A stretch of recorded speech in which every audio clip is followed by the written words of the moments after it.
자, 오늘 우리가 읽은 본문은 바울의 두 번째 전도 여행 가운데 있는 여정에 대한 내용입니다. 바울이 세 번의 전도 여행을 했어요. 그렇죠? 1차, 2차, 3차에 걸쳐서 전도 여행을 했는데 그 내용들이 사도행전에 등장합니다. 그 가운데 오늘 우리가 살펴본 내용은 두 번째 전도 여행의 여정에 해당하는 내용이에요. 두 번째 전도 여행을 지도로 잠깐 보여드릴게요. 지도 한번 띄워주십시오. 이 지도를 보시면 지금 바울의 전도 여행이 어디서 시작합니까? 화살표가 어디서 시작해요? 안디옥에서. 그렇죠? 이 수리아 안디옥, 오늘날의 시리아 지역, 예루살렘 북쪽에 있는 수리아 안디옥 교회가 바울을 파송해서 바울이 어디를 가느냐? 아시아.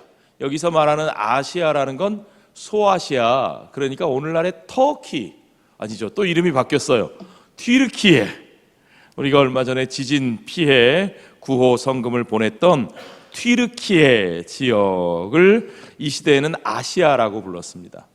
그러니까 이 시대의 성경에 아시아라고 부르면 오늘날의 아시아 대륙 전체를 생각하시면 안 되고 우리가 잘 아는 터키, 튀르키예 지역을 아시아라고 이해를 하시면 됩니다. 안디옥에서 이 아시아 지역을 가는데 먼저 바울이 출발했던 여정은 더베와 루스드라 지역이었습니다. 그 더베와 루스드라 지역에서 바울은 이 튀르키예 내륙 지역에, 북쪽 지역에, 튀르키예 남쪽 아시아 남부 지역에서 북쪽 지역으로 가서 복음을 전하려고 했다는 거예요. 그런데 이 길을 누가 막았어요? 성령께서 막으셨다는 겁니다. 이상하죠? 복음 전하겠다는데 왜 성령이 막으셨을까요? 6절을 한번 보십시오. 성령이 아시아에서 말씀을 전하지 못하게 하시거늘 이들이 부르기아와 갈라디아 땅으로 다녀가 무시아 앞에 이르러 비두니아로 가고자 애쓰되, 북쪽으로 올라가려고 했다는 거예요. 내륙 지역 북쪽으로 올라가려고 애썼는데 누가 허락하지 않으셨어요? 예수의 영이, 예수님의 영이, 그러니까 성령님께서 허락하지 않으셨다는 얘기예요. 성령이 말씀을 전하지 못하게 하신다? 성령이 복음을 전하지 못하게 하신다? 아니, 그런 일도 다 있습니까? 하나님의 일을 하려는데 못하게 하셔요? 왜 그러실까요? 아마도 성령께서는 복음이 더 먼저 필요한 곳이 있다고 여기신 것 같아요. 그러니까 그곳에서 복음 전하는 일이 잘못됐다 하는 게 아니에요. 잘못됐기 때문에 막으시는 것이 아니라 더 먼저 필요한 곳이 다른 곳이라고 성령께서 판단하시는 겁니다. 그래서 바울이 성령의 인도하심을 받아 지도 한번 다시 띄워주세요. 지도 한번 다시 띄워주세요. 보시면 이제 거기서 바울이 어느 쪽으로 가느냐? 유럽 쪽으로 갑니다. 화살표가 어디로 가죠? 루스드라, 이고니온, 비시디아를 지나서 드로아 사이에는, 드로아는 터키의 이제 서쪽 끝이고 거기서 해협을 건너면 유럽 대륙으로 이어지는 겁니다. 유럽과 아시아가 아주 작은 해협 하나를 사이에 두고 대륙이 맞닿아 있어요. 오늘날로 말하면 저 네아폴리 지역이 터키의 이스탄불이라고 하는 지역입니다. 이스탄불은 이 터키 땅에서 유럽 대륙에 붙어 있는 땅이에요. 이 이스탄불 땅이 유럽 땅에 붙어 있어서 여러분 재밌는 건 터키는 분명히 아시아 대륙에 있는 땅이고 터키는 회교 국가인데 터키가 유럽 유니온에 가입되어 있습니다. EU에 가입되어 있는 유일한 회교 국가, 또 아시아 대륙 국가입니다. 이렇게 터키라는 곳이 유럽과 아시아가 이어지는 곳인데 그야말로 역사적인 장면입니다. 바울이 아시아 대륙을 넘어 유럽 대륙에 복음을 전하는 이 과정, 그런데 그 과정을 누가 이끄셨느냐? 성령께서 이끄셨다는 거예요. 거의 반강제로. 아시아에서 복음을 전하려는 바울의 발걸음을 성령께서 막으시고 이제 저 서쪽으로 끌어서 드로아에서 배를 타고 네아폴리로 건너가 그 유럽 땅에 복음을 전하게 하셨다는 겁니다. 자, 바울이 이렇게 유럽으로 가는 과정을 보면 참 여러 가지 영적으로 우리가 궁금하고 생각해 보아야 될 것들이 많이 보여집니다. 자, 여러분, 이런 중대한 결심을 할 때, 중요한 결정을 할 때 여러분 하나님의 뜻을 어떻게 분별하실 수 있습니까? 아시아로 가야 됩니까? 유럽으로 가야 됩니까? 어떤 하나가 나쁜 일이고 어떤 하나가 좋은 일이면 우리가 결정하기가 쉽죠. 하나님이 나쁜 일을 시키실 리는 없으니까요. 나쁜 일은 하지 말아야 되고 하나님이 기뻐하시는 일은 당연히 해야죠. 그런데 이거 둘 다 하나님이 기뻐하시는 일이에요. 둘 다 하나님이 원하시는 일이 분명합니다. 그런데 어떤 일을 하나님께서 하기를 원하시는지, 자, 어떤 때 길을 막으시는 것이 이게 성령이 막으시는 건지 사탄이 방해하는 건지 여러분 어떻게 판단하셔요? 내가 하고 싶은 일이면 사탄의 방해고, 내가 하고 싶은 일을 막으면 사탄의 방해고, 내가 하기 싫은 일을 막으시면 그건 성령의 막으시는 거고, 그런 건가요? 어떤 사람이 그 지하철을 탔는데요, 지하철을 타고 가다가 사람이 많으니까 막 이리저리 막 떠밀리는데, 확 떠밀렸는데 옆에 예쁜 아가씨가 있었어요. 확 떠밀렸는데 예쁜 아가씨가 있었어요. 그랬더니 뭐라 그랬는 줄 아십니까? 주여 뜻대로 하옵소서 그랬다는 거예요. 확 떠밀렸는데 정말 추하고 막 더러운 외모의 어떤 분이 있었다는 거예요. 그러니까 이분이 뭐라 그러냐면 주여 시험에 들지 말게 하옵소서. 뭐가 시험이고 뭐가 주의 뜻이죠? 내 마음에 들면 주의 뜻이고 내 마음에 안 들면 시험이 되는 건가요? 우리 어떻게 판단해야 됩니까, 여러분? 이게 중요합니다. 무엇이 성령이 하지 말라고 막으시는 것이고 무엇이 사탄이 방해하는 것인지 우리가 정확하게 구별할 수 있어야 되죠. 사도 바울은 그것을 구별할 수 있었습니다. 데살로니가전서 2장 18절에 보니까 그러므로 나 바울은 한 번, 두 번 너희에게 가고자 하였으나 사탄이 우리를 막았도다 이렇게 표현해요.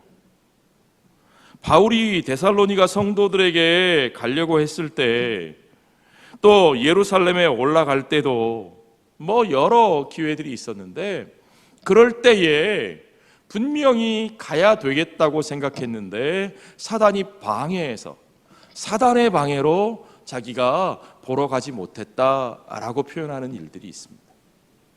그런데 또 어떤 때는 예루살렘으로 가려고 하는데 모든 성도들이 막습니다. 사도행전 21장에 보니까 바울이 예루살렘으로 가려고 하는데 막 주위의 성도들이 막습니다. 예언하는 은사를 가진 어떤 성도는 막 몸을 칭칭칭칭 감으면서 당신 거기 가면 잡혀간다, 죽는다 막 이렇게 예언을 합니다. 자, 그런데 어떻게 했을까요? 바울은 그것이 사탄의 방해가 아닌 걸 알면서도, 그것이 성령이 들려주시는 음성인 것을 알면서도 죽을 각오를 하고 예루살렘에 가겠다고 고집을 합니다. 왜냐하면 성령께서 그가 예루살렘에 가서 목숨을 내걸고라도 그곳에 가기를 원하시기 때문이죠. 막는 성도들의 말이 틀린 것은 아니지만 그러나 그들의 말을 따르는 것이 성령의 뜻이 아니라는 사실을 바울은 분명히 알고 있습니다. 자, 우리가 그걸 어떻게 판단할 수 있을까요? 사실 사단의 회방을 눈치채는 게 쉬운 일은 아닙니다. 사탄은 주로 외부적인 일을 이용해서 우리를 방해하려고 하죠. 이게 중요해요, 여러분. 사단이 하는 일은 자꾸 외부적인 것을 이용해서 우리의 의욕을 꺾으려고 합니다. 성령은 우리 안에서 역사하십니다. 우리 마음에 기대와 소망을 주시고 우리 마음에 하나님의 뜻에 합당한 일을 놓고 우리가 기도하게 할 때 성령께서는 우리 마음에 그 소원을 따라 행할 수 있는 마음을 주십니다. 그런데 분명히 내 마음에 소원이 있고 하나님께서 나를 인도하시는데 외부적인 방해가 자꾸 가로막는 거예요. 반대하는 목소리가 있습니다. 뭐 이래서 안 된다, 저래서 안 된다, 그러면 당신에게 손해다, 당신이 피해를 보게 된다, 어려움을 당하게 된다.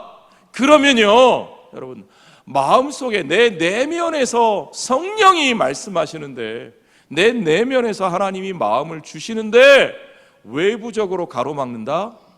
여러분, 그러면 가야 됩니까? 안 가야 됩니까? 그건 제가 볼 때는 10중 8구는 가야 되는 거예요.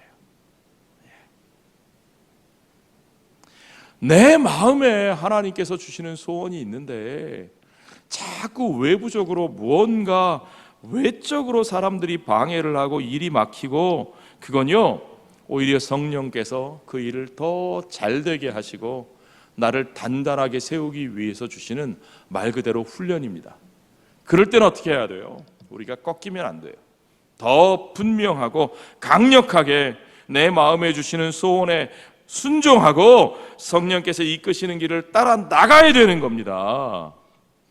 정말 분별하기 어려운 건요, 성령이 막으시는 일을 깨닫는 거예요. 진짜 성령이 막으시는 일은 뭐냐? 자, 바울이 아시아 북쪽으로 가서 전도하겠다고 합니다. 나쁜 일이 아닙니다. 그런데 마음에 확신이 서지 않는 거예요. 해야 될 것 같은데, 그게 맞는 것 같은데, 모든 계획은 서 있는데, 그런데 마음이 편치 않을 때가 있어요. 기도가 안 될 때가 있어요. 확신이 서지 않을 때가 있어요. 그럴 때는 좀 더 기도하는 게 좋습니다. 외적인 환경만 중요한 게 아니고 주님께서 내 마음에 주시는 확신이 서고 평안이 설 때까지 기도하는 게 중요합니다. 자, 여러분, 내가 정말 주님 앞에 평안하지 못하는 일, 확신이 서지 않는 일 억지로 해나가다가 오히려 그것이 하나님의 영광이 아니라 오히려 내 마음의 기쁨을 꺾게 되고 오히려 하나님의 영광을 가릴 수도 있어요. 그럴 때는 어떻게 해야 되느냐? 정말 하나님께서 내 마음에 확신을 주실 때까지, 저의 멘토 역할을 하시던 목사님께서는 항상 이렇게 표현하셨어요. 주의 음성을 들을 때까지 기도해. 맨날 그러셨어요. 주님 말씀하실 때까지 기도해. 그러셨어요.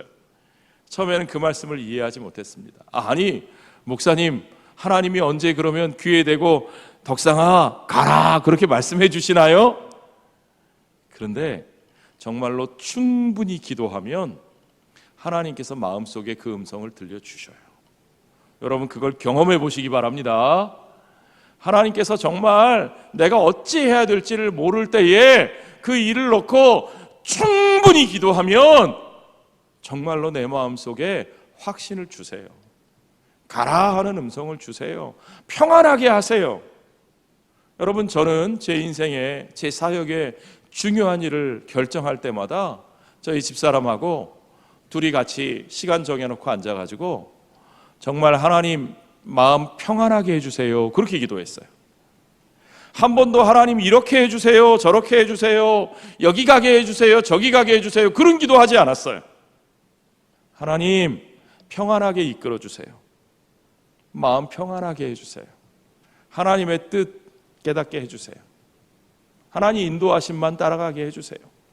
그랬더니요, 정말 하나님이 모든 일을 순적하게 마음 평안하게 이끌어 주시는 것을 제가 경험했습니다. 왜 그래요? 충분히 기도하고 충분히 하나님의 뜻을, 하나님의 때를 기다릴 때 그런 일들이 벌어지는 거예요. 여러분, 우리의 삶이 그게 중요합니다. 충분히 기도하고 충분히 기다리면 우리가 온전히 평안한 마음으로 순종할 수 있게 되는 것을 믿으시기 바랍니다. 자, 그런데 그 평안함을 도무지 주시지 않을 때가 있어요. 이거 분명히 중요한 일인 것 같고 좋은 일인 것 같은데 평안함을 안 주셔요. 그러면 서두르지 않으시는 게 좋아요. 그럴 때는 평안함을 주실 때까지 하나님 앞에서 충분히 기도하시는 게 좋습니다. 성령이 허락하지 않으시는데 내 마음만 급해서 혹시 내가 빨리 안 하면 뭘 놓치면 안 돼, 어떻게 하나, 뭐가 잘못되면 어떻게 하나, 내 마음의 근심과 걱정 때문에 성령이 허락지 아니하시는데 내가 설레발치면서 어떤 일을 행하면 그 일은 덕이 되지 않습니다. 나에게 유익하지 않을 뿐만 아니라 하나님께도 유익하지 않다는 사실을 여러분 기억하셔야 됩니다. 자, 그런데 반대로요, 성령이 허락하시는 일은 어떻게 되느냐? 처음에 내가 생각한 계획이 아니었어도 성령이 허락하시는 일에 순종하면 이상하게 그 일은 잘 됩니다. 믿으시면 아멘 하십시오. 성령이 이끄시는 길로 내 방향을 바꾸면 성령께서 형통하게 하십니다. 성령이 하시는 일에는 열매가 맺힙니다. 내 계획은 이런 거였는데 성령이 막으셔서 성령이 인도하시는 길로 내 뜻과 생각을 바꾸고 순종했을 때 내가 생각지도 못했던 일들이 뻥뻥 열리고 그 속에서 내가 생각했던 것보다 더 풍성한 열매가 일어나는 거예요. 맺히는 거예요. 왜요? 성령이 이끌어 가시니까요. 내가 이끌어 가려고 하면 그런 일 안 돼요. 그렇게 안 돼요. 그러니까 여러분, 제일 어리석은 사람이 누구냐? 성령님과 싸우는 사람이 제일 어리석은 사람입니다. 제일 안타까운 모습이 그거예요. 우리 성도들이 신앙생활 하시는 걸 보면서 제일 안타까운 게 뭐냐면 하나님하고 내내 싸우는 사람들이 있어요. 그거 아닌데 아닌 일을 붙들어 놓고 마음속에 내려놓질 못하고 자꾸 하나님께 계속 붙들고 쪼르기만 하는 거예요. 쪼르면 들어주시겠지, 쪼르면 들어주시겠지. 여러분, 성경에 보십시오. 물론 하나님이 조르면 들어주실 때도 있습니다. 하나님의 백성들이 졸랐을 때 하나님이 들어주신 일들이 있습니다. 그러나 하나님이 허용하셨다고 그 일들이 그것이 그 하나님의 백성들에게 축복이 되든가요? 이스라엘 백성들이 졸라서 얻어낸 것이 그들에게 축복이 된 게 있나요? 이스라엘 백성들이 졸라서 사울 왕을 세웠더니 그가 축복이 되었나요? 아니요. 그렇지 않아요. 하나님이 허용해 주신다고 졸라서 얻어낸다고 그것이 내게 복이 되지 않습니다. 더 복된 삶은 정말 주님이 기뻐하시는 일이 무엇인지 귀 기울이는 거예요. 주님이 내 마음에 평안을 주시는 그 일을 따라가는 거예요. 사도 바울이 바로 그런 사람이었다는 거죠. 아시아에서 성령이 더 전도하지 못하게 하셨기 때문에 바울은 실망하고 안디옥으로 돌아간 것이 아니라, 하나님이 막으신 부르기아와 갈라디아 땅에서는 열매가 없었어요. 그러나 그가 두들겨 맞고 감옥에까지 들어간 빌립보 지역에서는 성령이 가서 도우라 하셔서 순종하여 간 곳이기 때문에 그의 육신은 두들겨 맞고 그의 몸은 감옥에 갇혀 있을지언정 그 감옥에서까지 그 간수가 회개하는 역사가 일어나고 온 집안 식구가 믿는 역사가 일어나고 거기서 수많은 교회들이 생겨나는 역사가 일어나고 온 유럽이 변화되는 역사가 일어나잖아요. 왜 그렇습니까? 바울이 잘나서요? 아니요. 성령이 이끄신 길이기 때문에 성령이 맺으시는 열매가 일어나는 것을 여러분 믿으시기 바랍니다. 그러니까 주님이 이끄시는 길에 순종할 때 주님이 맺으시는 열매가 맺히는 것이고 우리는 그 열매를 받아 누리기만 하면 되는 거예요. 이게 얼마나 복된 삶이에요. 그러니까 여러분, 제일 미련한 사람이 신앙생활하면서 하나님과 싸우는 사람이라니까요. 여러분, 그렇게 신앙생활 하지 마십시오. 늘 하나님의 음성에 귀를 기울이시고 늘 주의 말씀을 묵상하시면서 주님 앞에 내 생각과 뜻을 내어놓고 주님께 물어야 합니다. 우리의 기도는 하나님께 요구하는 것이 아니라 하나님의 뜻을 구하고 하나님께 묻는 기도가 우선돼야 되는 거예요. 그분이 나를 평안한 마음으로 인도하시는 곳에, 우리를 이끄시는 그곳에 형통함의 축복이 있을 줄 믿습니다. 자, 여러분, 그 길이 인도하시는 그 과정들을 보세요. 아시아에서 전도하는 것을 막으신 성령 하나님께서 바울에게 환상을 보여주셨어요. 어떤 환상입니까? 마게도냐 사람 하나가 서서 바울에게 도와달라, 와서 우리를 도우라 하는 그 청을 주시는 겁니다. 9절에 보세요. 밤에 환상이 바울에게 보이니 마게도냐 사람 하나가 서서 그에게 청하여 이르되 마게도냐로 건너와서 우리를 도우라 하거늘. 바울이 그 환상을 보았을 때 우리가 곧 마게도냐로 떠나기를 힘쓰니 이는 하나님이 저 사람들에게 복음을 전하라고 우리를 부르신 줄로 인정함이로라. 생전 보도 못한 마게도냐 사람들이 꿈속에 나타나서 와서 우리를 도와달라 하는 그 청, 그들의 청에 대해서 바울은 그것을 듣고 아하, 하나님께서 내게 주시는 명령이구나. 저 사람들에게, 하나님이 저 사람들에게 복음 전하라고 우리를 부르신 줄로 인정했다. 여러분, 이것이 영적으로 깨어있는 사람의 판단입니다. 나의 도움을 필요로 하는 목소리에 대해서, 내게 도와달라고 부르짖는 그 음성에 대해서, 내게 주시는 도전에 대해서 외면하지 아니하고 눈 감지 아니하고 거기에 민감하게 반응할 수 있는 것이 영적으로 깨어있는 사람의 모습입니다. 그래서 그 드로아를 통해서 그 해협을 건너가는 거예요. 바울이 나중에 그 해협을 건너오는 과정에 보면 사도행전 20장 6절에 보면 이 길을 거꾸로 오는데 닷새나 걸려요. 그런데 이 길을 떠나갈 때는 정말 순풍에 돛단 듯이 금방 휙 그 일을 지나갑니다. 그러니까 하나님께서 인도하신 길이기 때문에 그 어려운 뱃길도 순적하게 지나가게 하시는 거예요. 여러분, 이게 너무너무 중요합니다. 그 해협이 200km예요.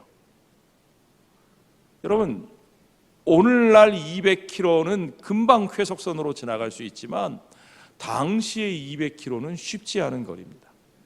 그것을 성령께서 순적하게 순풍에 정말 돛단 듯이 금방 지나가게 하시는 이 과정을 보면 주께서 인도하시는 길이 얼마나 형통한지를 알 수 있죠. 자, 7절에 보면 무시아 앞에 이르러 비두니아로 가고자 애쓰되 예수의 영이 허락하지 아니하셨다 그랬어요. 막으셨습니다. 길이 막힙니다. 안 됩니다. 얼마나 답답했을까요?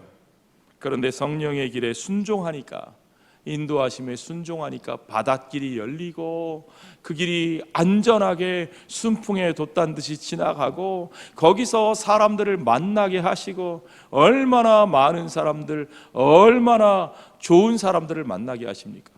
그 바다를 건너가서 자주장사 루디아를 만나고 거기 헌신하는 동역자들을 만나게 하시고 그곳에 교회가 세워지고 빌립보 교회가 세워지고, 여러분, 그 속에서 어떤 얼마나 좋은 열매들이 맺혀지는지 우리가 알지 않습니까? 여러분, 이것이 중요합니다. 바울이 행한 일들을 보면 그가 결코 편한 길을 따라간 사람이 아니라는 사실을 우리가 압니다. 그가 걸어갔던 길들은 고생길이고 위험했던 길입니다. 고린도후서 11장 26절부터 보면 여러 번 여행하면서 강의 위험과 강도의 위험과 동족의 위험과 이방인의 위험과 시내의 위험과 광야의 위험과 바다의 위험과 거짓 형제 중의 위험을 당하고 또 수고하며 애쓰고 자지도 못하고 줄이고 목마르고 굶고 춥고 헐벗는 일을 겪으면서 바울은 그 길을 걸어갑니다. 그럼에도 불구하고 그 길을 걸어가면서 성령께서 인도하시는 길을 따라갈 때는 항상 고통이 없는 것은 아니지만 고통 가운데서도 순적히 능히 감당해낼 수 있게 하시고 형통하는 것을 보게 하십니다. 여러분, 이게 그리스도인의 사는 맛이에요. 여러분, 이런 것들을 경험하시기를 바랍니다. 그러니까 우리는 또 그 길을 갑니다. 또 그 길을 갑니다. 힘든 거 알면서도 또 그 일을 합니다. 여러분 평생 예수를 믿고 섬겨오시면서 얼마나 힘드셨어요. 남들은 쉬는 날 쉬고 노는 날 놀고 여윳돈 있으면 투자도 하고 자식들 어떻게도 하고 하는데, 우리 믿는 사람들은 쉬는 날 교회 가고 노는 날도 교회 가고 여유 생기면 하나님의 일에 쓰고 이거 해야 된다 저거 해야 된다. 요즘 성도 여러분들께서 팔 걷어붙이고 교회에 나오셔서 직접 청소하시고 여러 일들 수고하시는 거 보면 너무너무 귀하고 감사하고 아름답고, 그런데 한편으로는 마음이 짠합니다. 아이고, 저분들은 도대체 이 남들 쉬는 시간에, 이 편안해야 될 시간에 왜 저렇게 사서 고생을 하실까? 그런데요, 바울은 빌립보서 1장 20절에서 이렇게 고백합니다. 나의 간절한 기대와 소망을 따라 아무 일에든지 부끄러워하지 아니하고 지금도 전과 같이 온전히 담대하여 살든지 죽든지 내 몸에서 그리스도가 존귀하게 되게 하려 하나니 내게 사는 것이 그리스도니 죽는 것도 유익함이라. 내 몸을 통해서 그리스도가 존귀하게 되게 하려. 자, 우리의 마음속에 있는 소원이 뭡니까? 그 간절한 기대와 소원이 뭡니까? 우리의 섬김을 통해서 한 생명이 구원받고, 우리의 섬김을 통해서 예수 그리스도의 복음이 전파되고, 우리의 섬김을 통해서 어둠 속에 있던 삶이 빛으로 나오고, 그들의 인생이 달라지고 그들의 가정이 변화되고 그들이 천국 백성 되는 그 놀라운 기대와 소원보다 더 가치 있는 일이 있습니까? 여러분, 세상에 그것보다 가치 있는 일이 있습니까? 우리의 인생을 그것을 위해 드리는 것보다 더 귀하고 복된 일이 있습니까?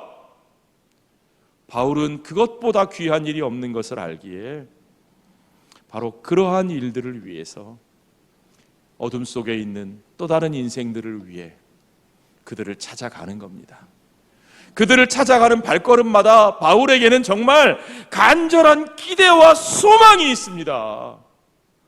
나의 이 발걸음, 내게는 고생스러운 발걸음이지만 나의 이 고생의 발걸음을 통해서 한 생명 빛을 찾고 한 인생이 변화되고 세상의 어둠이 거쳐지는 하나님의 나라가 확장되는 그 놀라운 역사에 한 걸음 한 걸음이 쓰여진다는 것을 알고 있었기 때문에 그의 발걸음은 기대와 소망으로 가득 차 있는 겁니다.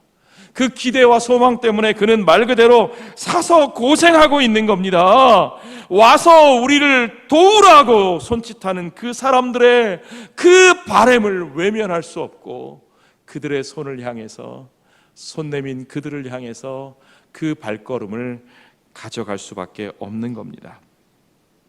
여러분, 저와 여러분에게도 그 간절함이 있어야 할 줄로 믿습니다. 오늘 우리들에게도 손 내미는 손길들이 있습니다. 오늘 우리들에게도 와서 우리를 도우라고 하는 이웃들이 있습니다. 우리의 사랑과 봉사가 필요한 이웃들이 우리 주변에 있고, 우리의 복음 전도가 필요한 외로운 이웃들이 우리 주변에도 있고, 가까운 데도 있고 먼 데도 있습니다. 우리는 가까운 데도 다가가야 하고 먼 곳을 향해서도 다가가야 합니다.